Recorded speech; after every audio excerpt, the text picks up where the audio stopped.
Oh no. Oh no. Oh no. Ah!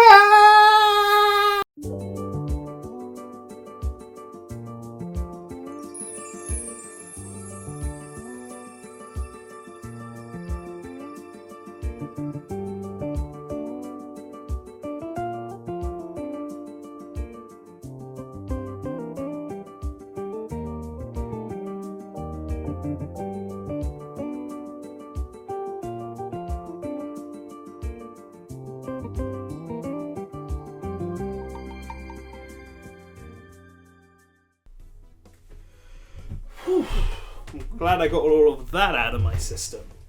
Now let's talk about puzzle games. There are many types of puzzle games out there, from Tetris blocks to panels that pon, and Nintendo is no stranger to this genre. They have their own falling block puzzle game in Dr. Mario, and then their own logic-based puzzle game in Picross. And today's game is a different type of puzzle game, one that takes advantage of the genre that Nintendo is most well known for, the platformer.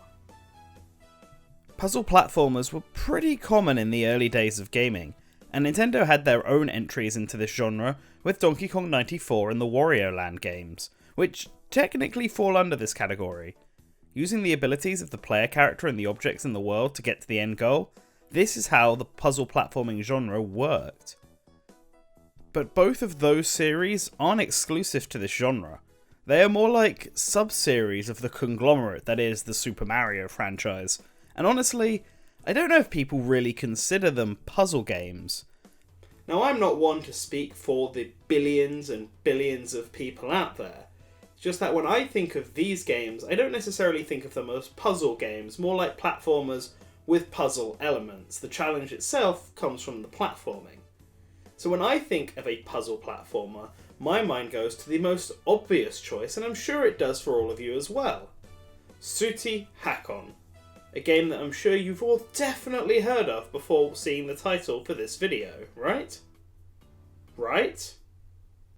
Okay, so what is Sutihakon actually? This Japanese exclusive puzzle platformer was a Super Famicom title that launched late into the console's lifecycle, and I mean post Nintendo 64 launch time. In the game, you played as a glass bird called Hakkun, who had the power to absorb things into himself via his beak and then transport those things elsewhere. And more often than not, what Hakkun would transport is colour. Either the colour red, blue, or yellow, and these would give certain objects different properties. A simple glass block is stationary, but when it is made red, it will begin to move vertically, back and forth. If blue is your colour of choice, then horizontal must be your movement of choice, and if it's yellow, then diagonally you go. By injecting some colour into Hakkun's world, the player can use these properties to advance through a level to reach the rainbow shard at the end. There are 10 levels in every world, and you get a score based on how efficient you were in clearing the level. It sounds so simple when laid out like this. Ha! Ha! I say.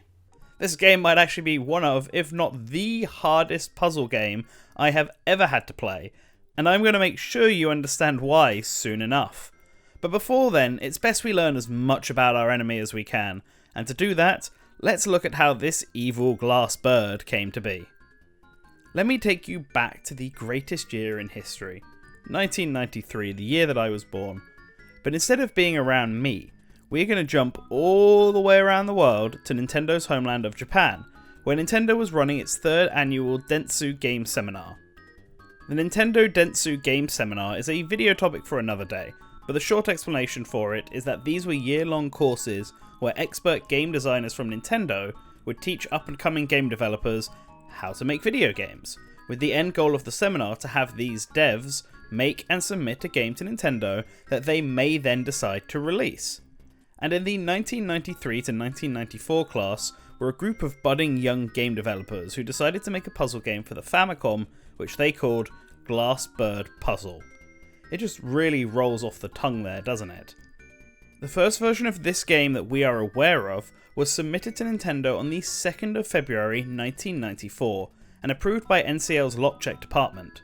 The team would then produce a more finalised version of the game as their end of seminar project, this time renamed to Action Puzzle Sutihakon. This version, submitted on the 6th of July 1994, was actually intended to be a commercial release for the Famicom, and Nintendo approved it 2 days later. But we never got a Famicom version of this game. In fact, we've never even seen it. By this point in time, the Super Nintendo was about 4 years old. For added context, Super Metroid had just come out. And it's not like the Famicom wasn't receiving new games in Japan at this point. Wario's Woods just came out, and there was a cartridge version of Legend of Zelda released over there. But those two are from established franchises. Nintendo might not have been as confident in a new IP. But Nintendo had still approved of this project, and they weren't about to let it go to waste. At the end of the seminar, the team that worked on Sutihakon began working part-time at Nintendo in its R&D 2 division, and they would take this Famicom title and begin developing it for a more relevant console at the time: the Game Boy. This version of the title was obviously a bit more limited. After all, how can you have a game about moving colours around on a system that was in black and white? Well, the solution they came up with was to use line patterns to indicate the block's direction, as well as arrows on both the paint pots and appearing at the top of the screen to really hammer home which direction the blocks will go. The player also heads to a marked exit door instead of a crystal shard, meaning there is only the possibility of one objective now in each level. It gives off some real Donkey Kong 94 vibes, which I like a lot. Unfortunately, we never got the Game Boy version of Sutihakon either. In fact, we weren't even made aware of its existence until 2020. And why was this? Well, let me turn your attention away from Hakon for a moment to another graduate of the seminar, Masunnobu Suzui, who was also working part-time at Nintendo but in its satellite broadcast division instead. Suzui was developing software that would launch with Nintendo's then in development Satellaview, but after 6 months he left the company, and throughout 1995 worked at another game company. But Suzui was friends with some of the team behind Sutihakon, being a fellow graduate and all, and in 1996 he decided to make his own company alongside members of the Sutihakon team, in particular its lead programmer Keiji Hara. This company was called Indieszero, who fans might know nowadays as the developer behind the Theatrhythm series and most recently Kingdom Hearts Melody of Memories. Naturally, this meant some of the team, including its lead programmer, left Nintendo, and it may have been for this reason why the Game Boy game was scrapped. But this turn of events ended up being a blessing for the series. See, not all was bright and colourful for the satellite broadcast division that Suzui had left. The Satellaview at this time was being criticised due to a lack of original, meaningful software on the platform. There was the first Marvelous game, but everything else up to this point had been like Monopoly or quiz shows. The Zelda remake was the most substantial piece of software, and that was still a remake of an NES game. So Nintendo was keen to get some original software on the Satellaview, and lo and behold, not only did they have this great but possibly abandoned puzzle game sitting in their office, but all the devs involved with it had some experience with the Satellaview. Nintendo R&D 2, who made the Satellaview, had worked on the Game Boy game, and the founders of Indieszero had worked with them. It was a perfect concoction of experience and timing, and so Nintendo hired Indieszero and tasked that team to now turn their Famicom turned Game Boy puzzle game into a Super Famicom game. And well, they would do just that. Sutihakon was the debut title for Indieszero, and launched on the Satellaview on the 2nd of November 1997. It was pretty big as far as Satellaview games go, both in its popularity and its actual size, taking up all of the space on the Satellaview memory pack. The game came with 50 puzzles and 5 bonus levels, and the launch of the game was treated as this big event. They even called it Sutihakon Event Version, despite the fact it was the first version. The game would be rebroadcast up until the year 2000, with later versions of the broadcast adding a ranking leaderboard where the best scores in each puzzle would be posted to Nintendo's website. A year later, in October 1998, a second version of the game called Sutihakon BS Version 2 would begin broadcast and include an additional 30 puzzles and 3 bonus levels. And then 2 months later, a third and final version would launch called Sutihakon 98 Winter Event version. This version of the game was Christmas themed and, once again, came with 30 new puzzles and 3 bonus levels. The game seemed to be received fairly well, if the multiple iterations of it weren't just proof of that. Unfortunately for Indieszero though, they would go uncredited, as seems to be the case for all Satellaview games.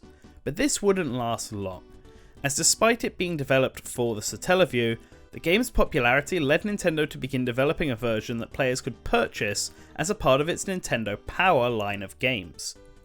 This version appears to have been developed primarily by Nintendo R&D too, judging from the credits. However, Keiji Hara would stick as the lead programmer, and Suzui would get a special thank you. This would be the first time that Indieszero was mentioned in the credits, and it would be the first time that their name was being seen by the public. It was a big moment for them. This version of the game launched on August 1st, 1998 for 3,000 yen, and featured considerable visual improvements to the Satellaview release, as well as over twice the amount of content, hitting 110 levels in total. The only review we have of the game at this time is from Famitsu, who gave the game a 28 out of 40, which is decent enough. The game seemed to do well, and a year later, on June 5th, 1999, Sutihakon would get its own standalone cartridge release, complete with manual, and sold for 4,200 yen, which was more than double what the game was selling for on Nintendo Power at this time. In addition to this version of the game, there was another attempt to bring the series to the Game Boy, this time on the Game Boy Color.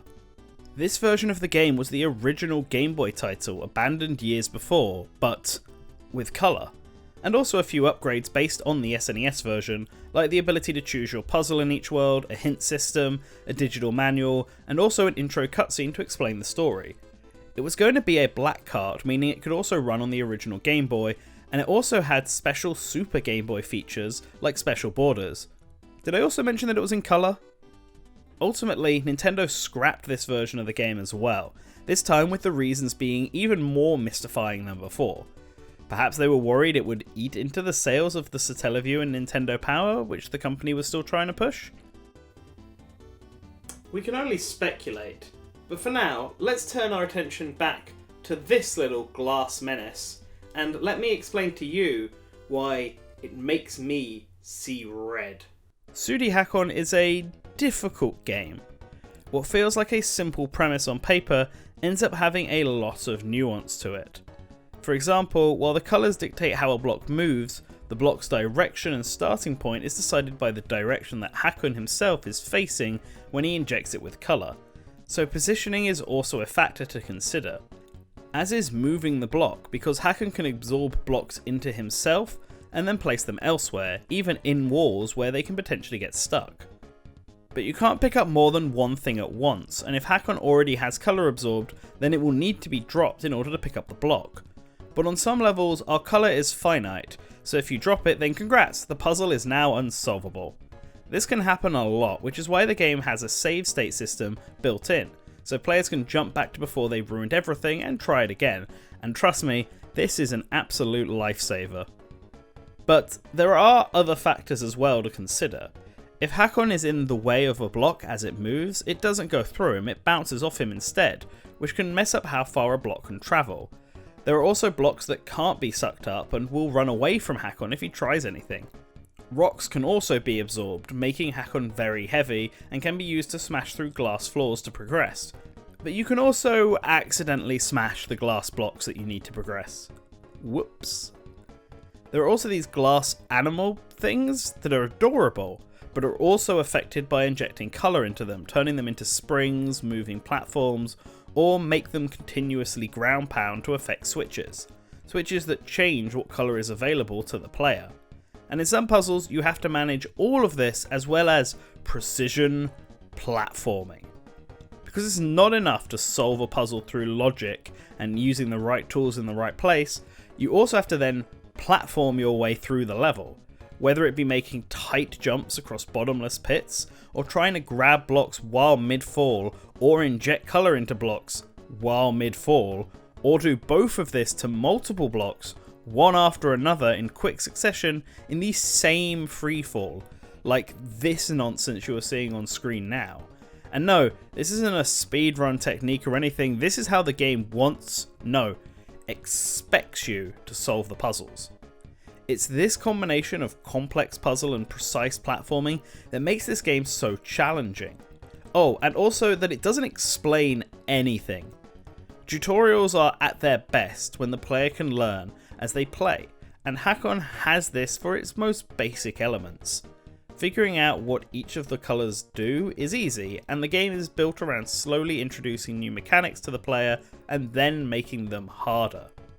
But as early as the 8th puzzle, think about that, the 8th puzzle out of 110, I was already stuck. Thankfully you can skip puzzles and don't have to solve everything, but this one really stumped me. No matter where I placed the blocks, I would either get stuck or not have enough height to reach the top. That was when I went to the tutorial house and discovered this.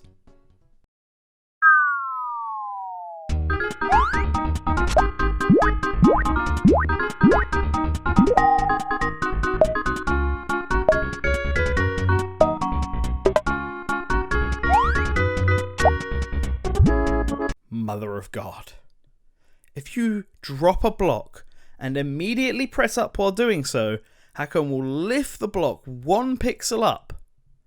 Why? Why is this the button combination? There is no point in the game that it tells you this other than the tutorial house.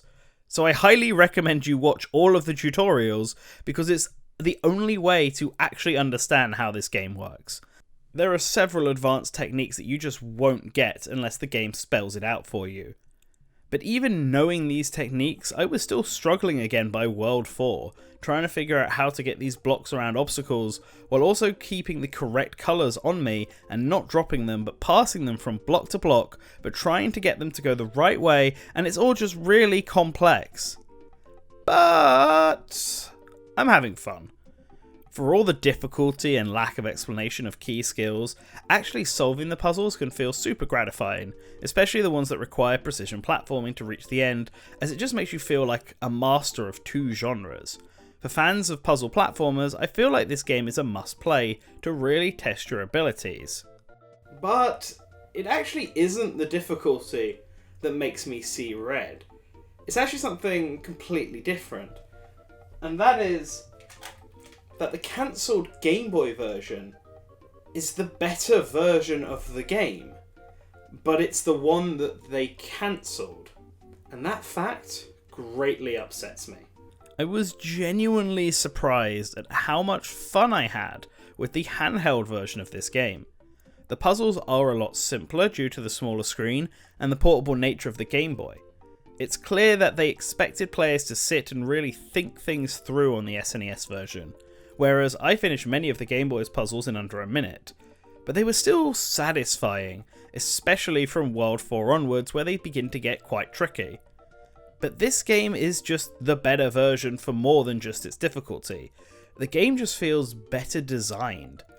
Remember how I made the big joke reveal about how Hakkun can lift blocks ever so slightly, and how I complain that the game doesn't teach you this naturally? I hope you remember that because it was only a couple of minutes ago. Well, the Game Boy version does teach you this.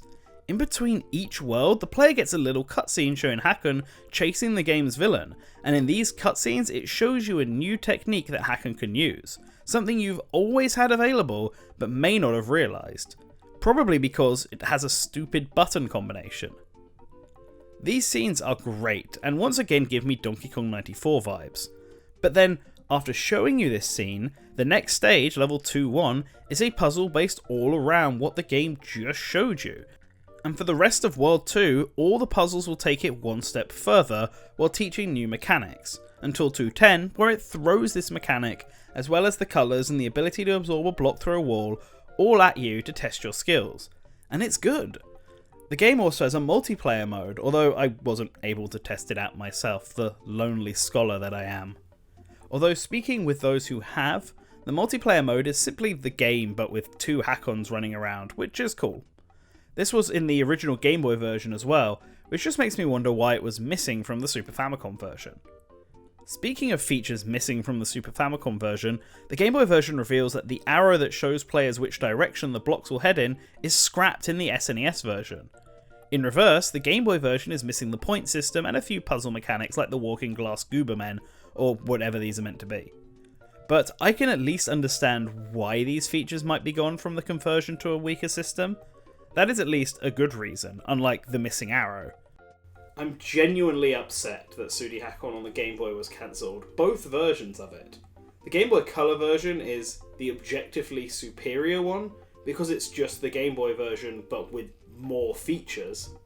And while I actually think that the added colour to the background makes it harder to see Hakon, the fact it can still be played in black and white on the OG Game Boy fixes that issue. But the original Game Boy version was actually in English, other than the title graphic, so if Nintendo did release this game, it would have absolutely come over to the West, and maybe more people would know about it. And also, maybe it'd be easier to actually get a copy of this game. The Super Famicom version launched late into the system's twilight years, and by 1999, the Nintendo Power cartridges were getting exceedingly harder to find. When you add on to the fact that the actual cartridge version was about twice the price of this at the time, and you can see that maybe not too many people picked it up, and it had a very limited runtime. It doesn't help that by this point in gaming history, titles like Super Smash Bros., Ocarina of Time, Pokemon, and many other major hitters that the industry was talking about were already out, meaning Sutihakon was barely getting any attention at this point. Due to that lack of popularity and the lack of access to it, cartridges now are super rare, going as far as about £300 minimum on eBay. And this is before the retro game market started artificially increasing the prices of all its games. I myself didn't manage to get a copy of the cartridge, which means my whole little intro of placing the game nice and neat on a red little carpet thing was already ruined by episode 2. Well done me, GG, great foresight, outstanding move. It sits there with Thracia776 as one of the hardest to find Super Famicom games.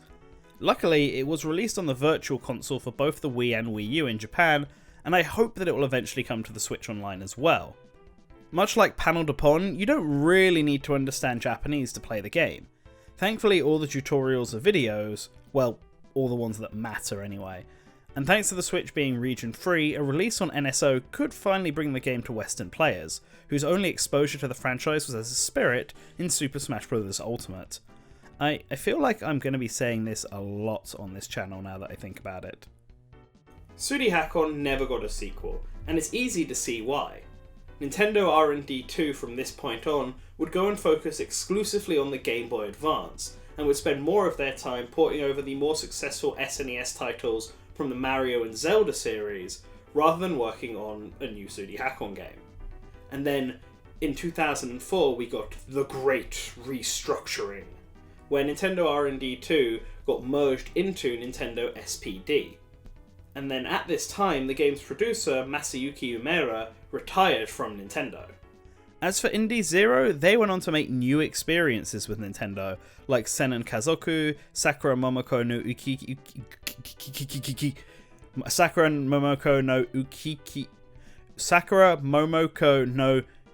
Uki Carnival, there we go, and Electroplankton.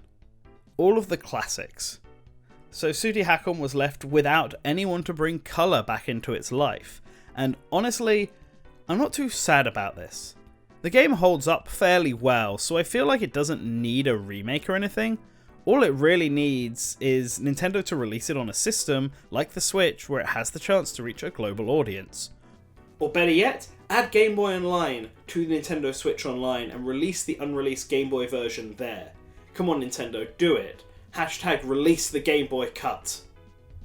And if Nintendo does deliver, then I highly recommend giving it a shot. Just make sure you've got a stress ball at the ready for some of those more frustrating levels. Oh no. Oh no, oh no, it's happening again! Ah!